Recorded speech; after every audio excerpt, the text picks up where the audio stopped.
इससे पहले कि आप लोग मुझसे पूछें कि मैंने इतने दिनों के बाद आखिर वीडियो क्यों अपलोड की, रीज़न आपके सामने है। आप लोग में से कई सारे ऐसे लोग हैं जो मेरे चैनल पे आते हैं, मेरी वीडियोस को भी देखते हैं, पर सब्सक्राइब नहीं करते। प्लीज़ आप लोग से रिक्वेस्ट है, मेरे चैनल को सब्सक्राइब कीजिए अगर आप मेरी वीडियोस को देखना पसंद करते हैं। चलिए चलते हैं आज की कहानी पे।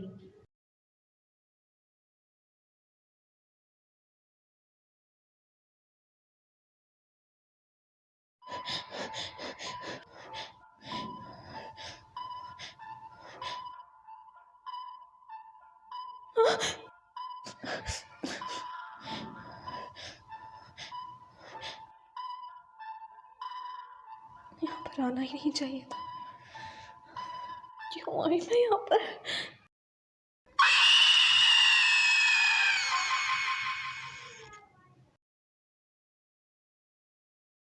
सिद्धि निवास, जो कि एक बहुत खूबसूरत से बंगले का नाम है, उसका मालिक था वीरेन शाह।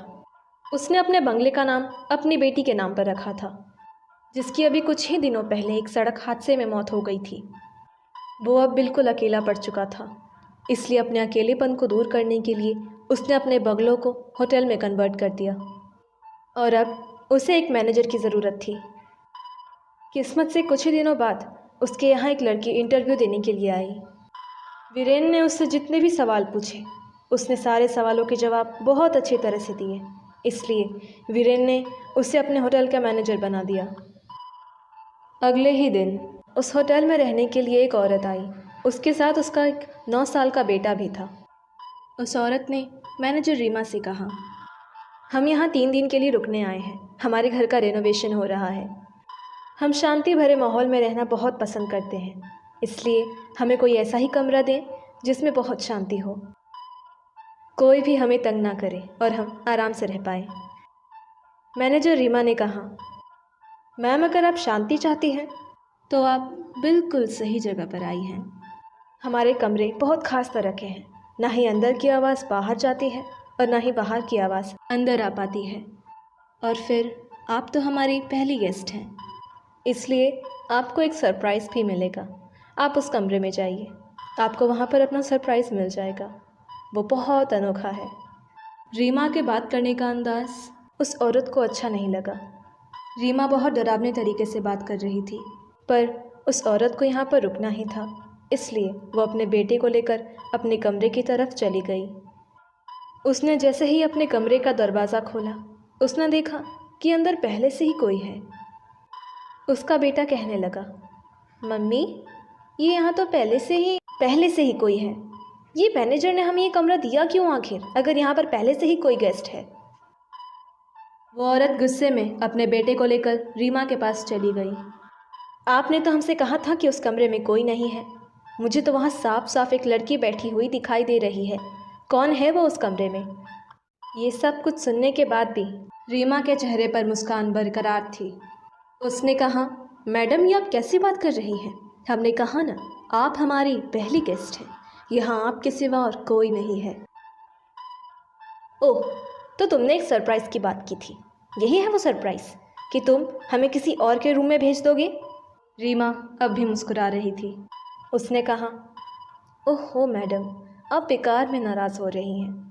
आइए मैं आपके साथ चलती हूँ और आपको दिखाती हूँ उस कमरे में कोई नहीं है।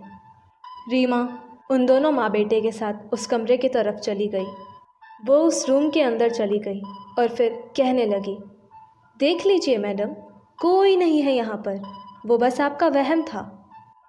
एक मिनट, जहाँ तक मुझे याद है आपको इस रूम में आते ही आपका सरप्राइज़ मिल जाना चाहिए था। वो कहाँ है? हाँ मैडम, मैम आपने गेट क्यों बंद किया? क्या हुआ? ये लाइट्स क्यों ऑफ हो गई? बुद्धू लड़की, सरप्राइज़ हमारे लिए नहीं, तुम्हारे लिए है। Enjoy it. मैम प्लीज़ दरवाज़ा खोलिए, मुझे अंधेरे से बहुत डर लगता है। प्लीज़ प्लीज़ गेट खोलिए।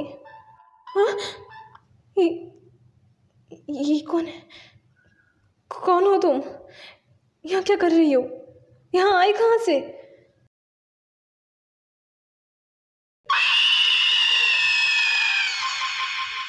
मम्मी दीदी वापस कब आएगी? मैं उन्हें देखने के लिए बहुत बेताब हूँ। चिंता मत करो बेटा, बस एक बलि और फिर तुम्हारी दीदी और हमारी बेटी हम सब के साथ होगी, सही सलामत जिंदा। असल में वीरेंद्र शाह और उसकी पत्नी स्मिता शाह ने अपनी बेटी को बस 10 साल की उम्र में खो दिया। इसका उन्हें बहुत गम था और वो अपनी बेटी को दोबारा पाना चाहते थे।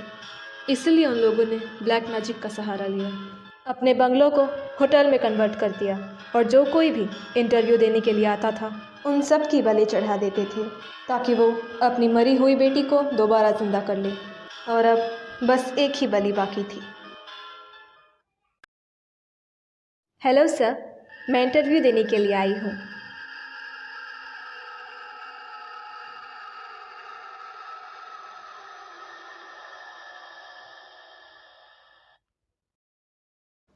अगर आपने इस स्टोरी को एंजॉय किया है तो प्लीज़ इस स्टोरी को एक लाइक कीजिए, इसे शेयर कीजिए और मेरे चैनल को सब्सक्राइब भी ज़रूर कीजिए। ये बिल्कुल फ्री है।